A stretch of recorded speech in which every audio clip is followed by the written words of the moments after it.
Oh, Balit, ako magaling ka daw sa science. oo, Brad. Ano bang grade mo doon? Pinaka-paborito kong pinaka-paborito kong topic doon, yung skeletal system, bre. Ate ka lang may tatawagin ako. Ito, i-describe mo. Yan. Yan, tropa ko yan, si Bermudez eh. Kilala mo ba yan? Hindi nga eh. Pakita mo nga yung lecture natin for today. Hindi nga, pakiangat nga yung ano mo, damit mo. Ayan! Alam mo ba kung ano to? Ito yung rib cage.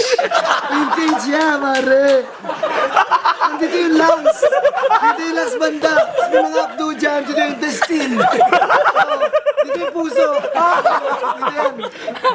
Pwede nga pa kanin eh. Pakalang. Pwede pa hukay. Pare mambukas ng soft drink.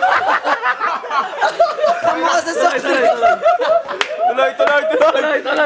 Taas mo lang. Taas mo pa. Sobrang talas niya. Pwede rin magbukas ng incan yan eh. Dilata, pwede rin.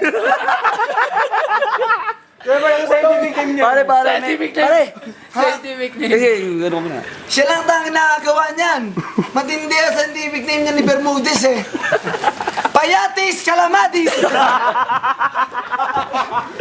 Saan mang laya pupunta yan?